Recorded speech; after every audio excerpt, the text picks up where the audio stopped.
Mock test बहुत ज़्यादा दे रहे हैं बट स्टिल नंबर नहीं बन रहे हैं, या फिर आपको भी ऐसा लगता है कि पेपर 1 और पेपर 2 को कितना टाइम डिवोट करना है, लास्ट के 15 डेज में किसे कितना रिवाइज करे, या आपको भी ऐसा लग रहा है कि यार समय बहुत ही ज़्यादा जल्दी बीत रहा है और समझ ही नहीं आ रहा है कि किसको कितना टाइम देना है। तो चलिए आइए सॉल्यूशन देती हूँ, क्लासरूम में चलते हैं। क्यों आपके साथ भी हो रही है ना यही सारी प्रॉब्लम्स? तो चलिए आइए आज थोड़ा सा आप लोगों का समय लूंगी और आप लोगों से बात करूंगी कि अगर आप लोगों के साथ में भी ये सारे की सारी चीजें चल रही है और इस बार कमेंट सेक्शन में भी, टेलीग्राम के ऊपर भी, यानी मेरे पर्सनल इंस्टाग्राम डीएम पे भी ज्यादातर बच्चे मुझसे यही चीज पूछते हैं।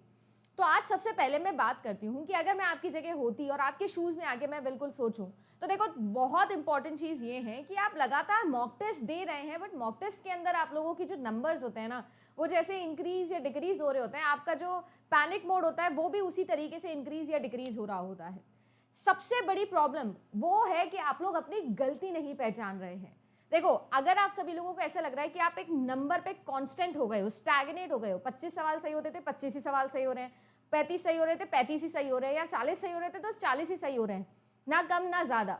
अगर आपको इस तरीके से स्टैग्नेशन महसूस हो रहा है तो इसका मतलब ये है कि आप सभी लोग अपने मॉक टेस्ट का पैटर्न नहीं पहचान पा रहे हैं। अगर मान लो आप 5 मॉक टेस्ट दे रहे हो तो उन 5 मॉक टेस्ट के अंदर आप किन क्वेश्चंस पे अटकते हो, कहाँ गलती करते हो, क्या आपकी गलती का पैटर्न सिमिलर है, मतलब कुल मिला के हर बार सेम गलतियां कर रहे हो। अगर आप सभी लोगों को ऐसा लग रहा है कि आपके नंबर ऑफ टॉपिक्स कमी है, तो ये सब चीजें पहचानने के लिए मॉक टेस्ट होता है। मैं ये कहती हूँ कि एक ही तरीके को 100 बार प्रैक्टिस करके जाना ज्यादा आप लोगों के लिए सक्सेसफुल हो सकता है, रेदर देन 100 अलग अलग तरीकों से 100 अलग अलग चीजें ट्राई करना। इसीलिए हमेशा कहा जाता है कि प्रैक्टिस और रिवीजन हमेशा और हमेशा ध्यान से करनी होती है। एक ही चीज, जैसे आपको रिलायबिलिटी और वैलिडिटी में मैं फर्क सिखाती हूँ ना, बिल्कुल वैसे ही जरूरी नहीं है कोई चीज रिलायबल हो, इसका मतलब ये है कि वो वैलिड भी हो। सही होना ज्यादा जरूरी है रादर देन आपके लिए कंसिस्टेंट होने के।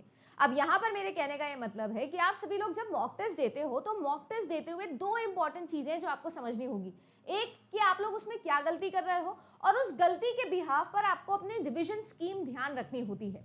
जब आप सभी लोग मॉक टेस्ट देते हो, इमेजिन करिएगा कि आप लोगों के पास में एक सवाल होता है और उस सवाल के आप लोगों के पास में 4 ऑप्शंस होते हैं। ऐसे ही आप लोगों ने पेपर 1 में इमेजिन करिएगा 50, पेपर 2 के अंदर 100, टोटल 150 सवाल आपने प्रैक्टिस किए। मान लीजिए दिन का एक मॉक टेस्ट आप दे रहे हैं।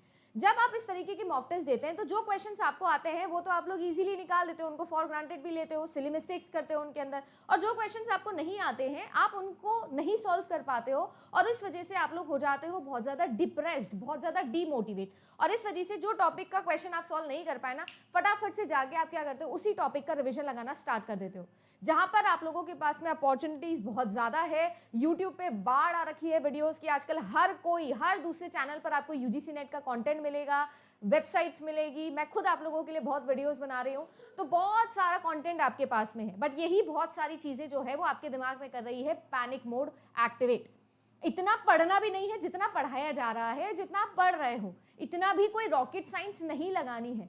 मेरा मतलब ये है कि जो आपकी सिली मिस्टेक्स है सबसे पहले आप लोगों को उसे एलिमिनेट करना है। एंड दूसरी इंपॉर्टेंट चीज है कि आप लोगों के लिए आपके डिस्ट्रैक्शंस को कम करने की जरूरत है। जरूरी नहीं कि हर क्वेश्चन, टेलीग्राम पे आपके पास में अभी क्वेश्चन आता होगा ना, भाग के रात के 2 बजे भी सवाल अच्छा भाग के जाके पहले उसको सॉल्व करते होंगे। ये नहीं, अगर मैं अपना रिवीजन कर रही हूँ वो रिवीजन छोड़ के अगर कोई मुझसे कोई क्वेश्चन पूछ लेगा ना टेलीग्राम के ऊपर या यूट्यूब पे कोई क्वेश्चन की मैराथन आ जाएगी, आप फटाफट जाओगे और उस क्वेश्चंस को लगाना स्टार्ट करोगे। इमेजिनिंग दिस कि आपके जो क्वेश्चंस उस वक्त आ रही है टेलीग्राम पे, उस वक्त जो सवाल आया है वो आपने सॉल्व कर लिया, तो उस अकॉर्डिंग मैं जज कर लूंगा कि मेरी तैयारी कैसे चल रही है। सबसे ज्यादा डिस्ट्रैक्टिंग और सबसे ज्यादा फूलिश कदम है जो आप लोग उठाते हो। मैंने कहा ना कि समय बीतता जा रहा है, पता नहीं चल रहा है, हमेशा पैनिक मोड में हो जाते हो कि यार पता नहीं मैं इतना कुछ कर रहा हूँ, कुछ हो भी नहीं रहा है और मेरे पास में समय की भी कमी है। मैं आप लोगों को बस एक छोटी सी एडवाइस देना चाहती हूँ, इस 15 दिन के अंदर अपने डिस्ट्रैक्शंस को कर दीजिए बिल्कुल मिनिमाइज, खत्म, बंद कर दीजिए। और मैं तो यूं कहूंगी कि अगर आपको ऐसा लगता है कि लाइव क्लासेस आपको डिस्ट्रैक्ट कर दी तो बंद कर दो। मैं तो खुद के लिए भी यही चीज बोलती हूँ। आपके पास में आपको ये पता होना चाहिए कि आपकी क्या गलतियां हैं। वो गलती आपको पता चलेगी जब आप मॉक टेस्ट देते हो और ये जब क्वेश्चन अटेम्प्ट कर रहे हो, तो सही आंसर निकालना इस जरूरी है, बट उससे ज्यादा जरूरी है सही तरीके से सही आंसर तक पहुंचना। जहां पर बच्चे क्या करते हैं, जस्ट बिकॉज वो मॉक टेस्ट वो दे रहे हैं, अपना क्वेश्चन उन्होंने अटेम्प्ट किया, अटेम्प्ट करने के बाद में वो सही या गलत अपने आंसर्स को चेक करते हैं और उसके बाद में जो गलत आता है वो देख लेते हैं और उसके बाद में फटाफट जाते हैं और बस उसका वीडियो देख लेते हैं या नोट्स रिवाइज कर लेते हैं। बट एक्चुअली में आप लोगों को ये चीज़ समझनी चाहिए कि यार ये मैं बार बार सेम गलती कर क्यों रहा हूँ, आखिर मैं इस आंसर तक क्यों पहुंचा और जो आंसर बताया जा रहा है वो आंसर क्यों है। जरूरी नहीं हर मॉक टेस्ट के अंदर हर क्वेश्चन का आंसर भी सही गिवन हो, बट स्टिल आप फिर भी अपने आप के कॉन्सेप्ट्स को ही डाउट करने लगते हो। मानते हो कि नहीं ये सारी प्रॉब्लम्स आपके साथ में होती है, ये जेन्युइन प्रॉब्लम्स है जो स्टूडेंट्स के साथ होती है। मैं ये मानती हूँ कि आपके पास में क्वेश्चन अटेम्प्ट करने का एक तरीका होगा, जो तरीका आपने सीखा होगा। अगर आप किसी भी एजुकेटर के साथ में पढ़े हो और लंबे समय से उसके साथ पढ़ रहे हो, उसके वीडियो देख रहे हो, तो उन्होंने आपको तरीका बताया होगा कि किस प्रकार से क्वेश्चंस को अटेम्प्ट किया जाता है। आपके साथ वो हुआ होगा, क्वेश्चन को अटेम्प्ट करना आपको आता होगा। क्वेश्चन को अटेम्प्ट करो, सही आंसर तक पहुंचने के लिए सही रास्ते का चुनना सही है, ये बहुत जरूरी है। और वो सही रास्ता बार बार आपको चुनना है, उसकी प्रैक्टिस करनी है, उसकी रिहर्सल करनी है। मान लीजिए आपके साथ ऐसा हो रहा है कि मैम सही तरीका भी मैं लगा रहा हूँ पर मैं सही आंसर तक नहीं पहुंच रहा हूँ, तब इसका मतलब है कि कहीं ना कहीं एक छोटा सा गैप आ गया है और तब जाके आप लोगों को रिवीजन करना है। जो चीजें आती है उसे बार बार दोहराने की अब आपको जरूरत नहीं है, पर अगर आपको जो चीज आती है उसमें सिली मिस्टेक्स आप कर रहे हो, उसका मतलब ये है कि आप फुल कॉन्सेंट्रेशन के साथ में मॉक टेस्ट नहीं दे रहे हो। तो सबसे इंपॉर्टेंट चीज है कॉन्सेंट्रेशन का खेल। आधा घंटा पढ़ो दिन में, पर आधा घंटा ऐसा पढ़ो कि वो सेल्फ स्टडी कहलाए, ना कि 4 घंटे की मैराथन देख के आपको ऐसा फील हो रहा है कि आज मैं 4 घंटा पढ़ाई किया। Totally and totally I don't agree with this point. और इसी वजह से आपने नोटिस करते हो मैं हमेशा लास्ट मोमेंट पे आपकी क्लासेस कम कर देती हूँ। मैं आपको फिर बोल रही हूँ, जितना ज्यादा डिस्ट्रैक्शन क्रिएट करोगे उतना ज्यादा आपके लिए फायदा नहीं होने वाला है। तो समझो इस चीज को कि आपका सिलेक्शन आपके हाथों में है। आपको जिसको जो पढ़ाना था वो पढ़ा चुके हैं, आपको जो पढ़ना था पढ़ चुके हो। अब बात आती है एप्लीकेशन की, और अगर एप्लीकेशन में आपकी प्रॉब्लम हो रही है इसका मतलब आप सही तरीके से क्वेश्चन अटेम्प्ट नहीं कर रहे हैं। सही तरीके से क्वेश्चन अटेम्प्ट करो, रास्ता पहचानो कि कैसे सही रास्ते तक जाएंगे, फिर उससे कैसे सही आंसर तक पहुंचेंगे, और वहां पर कोई कॉन्सेप्ट में कमी लग रही है तो जाके आप रिवीजन करो। और रिवीजन भी मेरे लिए इस वक्त सबसे इंपॉर्टेंट है कि मैं रिकॉर्डेड क्लासेस देखूं। आपके पास में बहुत सारे रिकॉर्डेड क्लासेस है और आज से तो मैंने स्टार्ट भी कर दिए।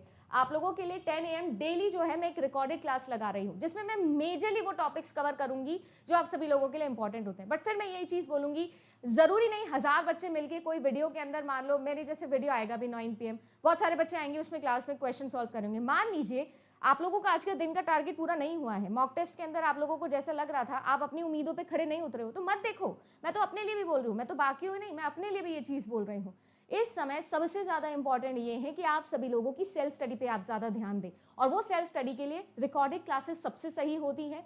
दूसरी इंपॉर्टेंट चीज़ आप लोगों के लिए होती है कि आप अपनी सिली मिस्टेक्स को ना दोहराएं, और अगर कोई ऐसा क्वेश्चन है जिसके कॉन्सेप्ट में आपको समझ में नहीं आ रहा है, वो कॉन्सेप्ट आपने नहीं पढ़ा हुआ है, टोटली आपके लिए नया है, तो मैं आपको ये कहती हूँ छोड़ दीजिए उसे, क्योंकि आपको 100 में से 100 क्वेश्चन नहीं करके आने हैं, राइट। 100 में से 70 भी करके आओगे तो भी आपका काम बन जाने वाला है।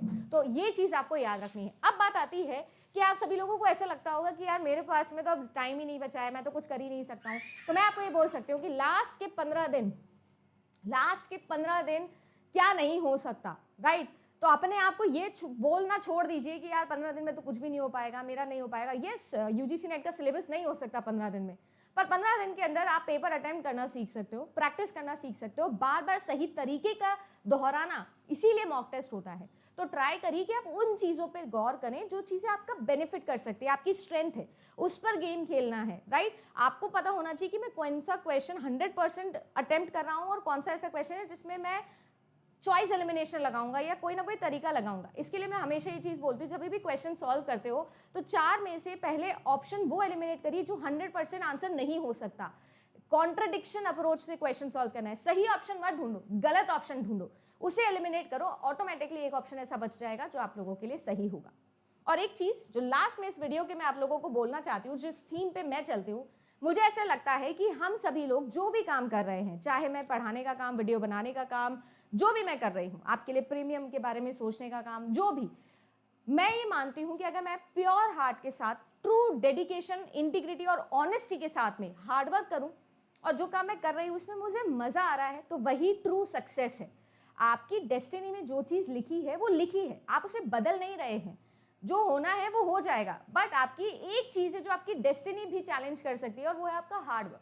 जितना ज़्यादा हो सकता है मेहनत करो और फन करो, इंजॉय करो इस प्रोसेस को। बर्डन लेके, पैनिक होके, एंजाइटी मोड में जाके अगर आप लोगों को ऐसा लग रहा है कि सिलेक्शन हो जाएगा, तो ऐसा नहीं होता है, राइट, एंजॉय करो। अगर आप कुछ सैक्रिफाइस भी कर रहे हो, आज आपने मोबाइल नहीं चलाया, सैक्रिफाइस किया, पर उसे भी एंजॉय करो। ये भी एक पार्ट है जर्नी का, है ना। आपको 5 साल बाद चीज़ें याद आएगी। मुझे आज तक याद आती है कि जब मैंने नेट के लिए पढ़ाई करी थी तो मैंने क्या किया था, कैसे किया था।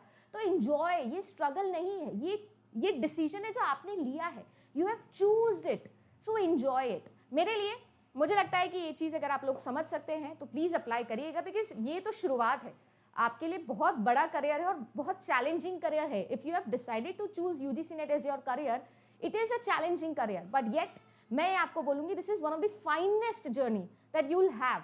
सो enjoy this journey, don't think about result so much. Panic या मेंटल हेल्थ खराब करके सिलेक्शन ले भी लोगे तो क्या ही हो जाएगा, क्योंकि जिस दिन यूजीसी नेट का रिजल्ट आएगा, आप क्वालिफाई भी हो जाओगे, जेआरएफ भी हो जाओगे, उसके बाद एक नई जंग है रिसर्च में एंट्री लेने की, असिस्टेंट प्रोफेसर बनने की, वो अलग जंग होगी।